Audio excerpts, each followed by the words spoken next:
Hey, what's up guys? It's your boy Speed here, and today we're going to be talking about 5 heroes that are secretly broken in 7.34D. These are heroes that got some pretty significant buffs, or at least are just good in the current meta, and heroes that aren't necessarily the best in the game right now, but are definitely heroes if you play them right, or you pick them in the right games, you're going to have a lot of success. So without further ado, let's get into it. Alright, so the first hero I want to talk about is Lifestealer. Lifestealer has received multiple, and I mean multiple buffs over the last few patches. Just for a little bit of perspective, in 7.33C, this was a long time ago, but these are very significant buffs. In 7.33C, he got 1 second better on all levels of Rage. The Ghoul Frenzy, his movement speed slow, also became 5% better at all levels. This is pretty noticeable when chasing people down in the laning stage, as it's going to be quite a bit of movement speed. Then finally, Infest got lowered in cooldown by a very significant 20 seconds at level 1. This still stands, so it's now an 80-second cooldown at level 1. It used to be 100, and this meant that basically when you used Infest defensively, there was a much bigger period of time where you had to play it a little bit safe. Then in 7.34, his talents got better, his 15 talents got better, and his 25 talent got slightly changed.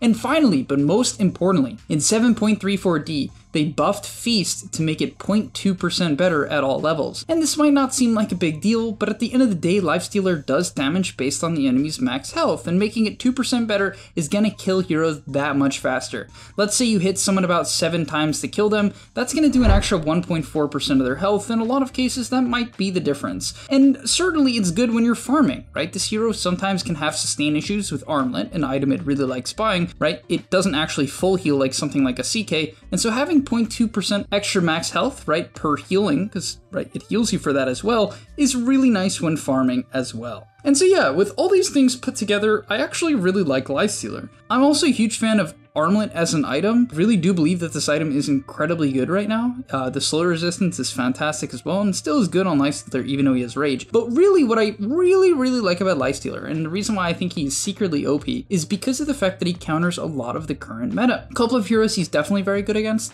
He's pretty good against Lone Druid, who's somewhat popular. He's very good against Centaur, who's quite popular right now. And most importantly, I would argue he's pretty good against Spirit Breaker. Now, a lot of people say, no, he's not. You know, Spirit Breaker can buy Ags and you know, stun him through Rage, and the ulti stuns him through Rage, and he can't split push as well as he'd want to. And yes, these things are true, but at the end of the day, I think one of the weaknesses of Spirit Breaker that you want to abuse is his somewhat weak laning stage. Spirit Breaker needs to sit in the lane, and he doesn't want to get bullied out at level 3-4. It's not like you want to roam that early on. What you're trying to do with Spirit Breaker offlane is farm up your level 6 and then get active, for the most part. But Lifestealer makes that incredibly difficult for him, and makes it very hard for Spirit Breaker ever to really pressure the Lifestealer early on. Yes, you can charge him, but typically you're not killing anyone from full HP as Spirit Breaker. Typically you charge them, whittle them down a little bit, then charge them again, and then ulti them. Something like that. And against Lifestealer, it's not an option. And so, yeah, I think this is a decent matchup. I think Centaur's a good matchup. I think Lone Druid's a good matchup. And there's a few others that are pretty solid as well. Definitely a hero to keep in mind. From there, we have Muerta support. Maybe this isn't that secret, but I don't know. I think a lot of people, at least in the community, don't know about it. Muerta support. What is good about Muerta support? Well, there's a lot of things, because it's become quite popular in high MMR games and also in pro games too. It's definitely becoming all the rage. And so why? Well, there's a couple things. Number one, this hero is a great laner. The ability to put people out of position and then slow their attack speed and movement speed by 30 is incredibly good. It's a very high damage hero. At level 6, by clicking your ulti, you become very hard to kill and you get 70 bonus damage, which you can really cook with. This hero does an absurd amount of damage at level 6, even though it's a support and doesn't have that much attack speed. And so the build that people are doing is they max both of their nukes, and so you have plenty of wave clear, right? You can de-push towers very easily. You can set up kills at towers very easily by bouncing the enemy into your team. You have good team fight with your W. You have good pick off with, well, your Fear and your W. Your ulti does a ton of damage. You can clear stacks by yourself if you really need to, because the W is a great farming tool. And so the hero has a lot of options. Good laner, roams well, can test runes extremely well, can test the wisdom rune well because it can push people away from it, and the W is great. It just feels good. It just feels good. And then from there you scale incredibly well, because what you do, at least what a lot of people are doing, is they go something like Solar Crest or Atos, right? A little bit of control. Atos helps set up for the W and for your ulti damage and for the Q a little bit. So they'll go Atos, and then maybe they'll go Treads. Some people just go kind of Mana Boots and Utility, so they'll just go like Atos with Mana Boots and Solar Crest and just kind of be a normal support. That's an option. But I've also seen more of a scaling build where they go, I've seen Treads Midas Atos with then an eventual Gleipnir for a little bit of control with the W. I've definitely seen quite a few builds. You can scale as a right clicker, or you can kind of just go down the support route, and because of the fact that you farm items very quickly. So yeah, more to support, very powerful right now. The Ags as well, I kind of forgot to mention. It's very bizarre, and I'm not going to try to fully explain it in today's video, but basically it like stuns them. They take less damage, like 30% less damage, but they get disabled for like 4 seconds. It's very, very, very bizarre.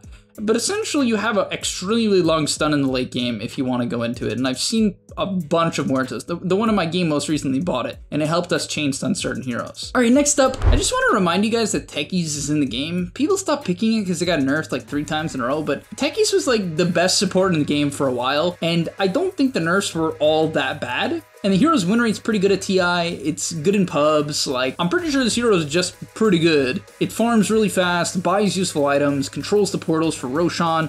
Still, I believe that the way the map is set up, especially with Rosh Pit being in the corners, makes it extremely easy to plant these obnoxious bombs that prevent the enemy from ever catching you off guard with a smoke, or just really using the portals in general. So personally, I think Techies is an incredibly good hero with the way the map should play. I think especially if you're playing in a 5-stack, which, you know, most of you guys aren't, but if you are, you're playing in a 5-stack, it's definitely a great hero to kind of control the map, push out the dangerous creep waves, and then make sure that you can use those portals with your teammates to get a lot of high action plays going, right? You can really move the map well and cross it quickly because of the fact that the bombs tell you if the enemy is there or not. Also, one thing I like about Techies and even Muerta is I think ranged burst damage supports are the way to go right now. The reason why I believe this to be the case is because, well, let's look at a lot of the offlaners. The main 2 right now are Centaur and Spirit Breaker. Maybe the third is Wraith King for a lot of players. And so what do these heroes have in common? Semi-low damage until a certain point of the game. Semi-low damage, disable frontliners. What do you want? You want follow-up stuns, you want follow-up damage, you want a ranged hero, you want a ranged lane dominator to get you through that laning stage, because, you know, Centaur, he can dominate the lane. Spirit Breaker, he needs to get through the lane. Wraith King, good laner, right? You're playing any of these heroes, you want these ranged heroes to click off your stun. And so, Techies is fantastic. It's so damn good, right? Techie Centaur, so good. So much follow-up burst too in the mid-game to kind of get you through that mid-game for heroes like Spirit Breaker, Centaur, and Wraith King to really come online at that 25-minute mark when they have their, you know, major, maybe 3-item timing or 2.5-item timing. Then we have Darkseer. I still think Darkseer is just good. Another hero that has been literally just nerfed, but I just think the hero is still extremely powerful. People sometimes get bored of what's meta, and then it gets nerfed, and they're like, oh, thank God, I don't have to play it anymore. But the reality is that especially if your team has a ton of melee heroes on your team, picking Darkseer and just putting shells on those guys is still really, really good. I've done it in plenty of pubs. The only thing that I'll say is the downside of Darkseer right now, and honestly, in my opinion, the biggest reason he fell off, because I don't think his nerfs were that bad. If you look back at it, it's like vacuum cooldown, Surge cooldown by a little bit, like mana cost on Surge or something. It's not bad. It's really not bad. Shell is still incredibly broken. The auras are still good. The hero's good, but the biggest problem is that a lot of the meta carries, Darkseer is just not that good against. He's not good against Gyro. He's not good against PA. He's not good against Sven. I would argue he's not that good against CK, to be honest. I feel like the CK illusion's pretty trash too. So it's also not that good against Spectre either, because Spectre can kind of just like play around the outside of the fight, but it's fine against Spectre. It's okay. You can get really aggressive, you can play the game fast, and like buying Crimson Greaves is good against Haunt, kind of keeps that person alive. So there's some value in that matchup. Also, if the Spectre goes Radiance, which people will go, you can copy that Radiance, which is strong, right? No doubt. But yeah, the biggest problem about Darkseer, guys, and I'm super serious about this, is not really the hero itself. It's just the current meta. When it was super broken a couple patches ago, it was like Terrorblade and Medusa. You know what I mean? These were the most popular heroes, and so even if you picked it blind, people would sometimes just counterpick themselves with one of these matchups. And then like some of the other matchups of the meta carries weren't even bad. And so yeah, Darkseer just felt insanely good until Sven started becoming meta. But yeah, if it's the right game for it, or your team just has 2 melee supports, I would still recommend it, absolutely. And finally, last but not least, we got the Lich. Yeah, I made a full course on Lich for the website, so if you guys want to check that out, I highly recommend it. 3 different videos you guys can check out if you're really trying to master your gameplay as a support. But okay, why is Lich really good? I just think that the hero shard and the talents are too damn good.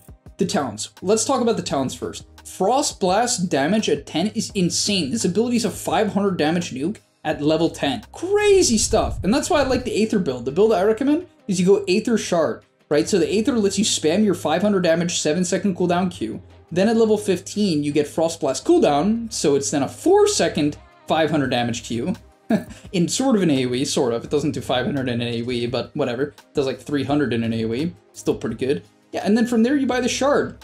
Ice Spire's just good, guys. The spell's good. It's an AoE slow. Helps your ulti get insane value every single team fight. Hero's just good, man. It's a good laner, right? I'm telling you, these talents are nuts. At level 20, you get Chain Frost on Death. Literally, you can go suicide build. You go Aether, Shard, Blink. You go in, you drop your shard, you drop your ulti, you just button mash. If you have Ags, you get an AoE pull off that, and then you die, because they go on you, and you drop another one. And there's just 2 lich ultis cleaning up the fight. Crazy stuff. This hero has so much potential. AOI is even going Shadowblade on him to just solo kill people with shard plus ulti.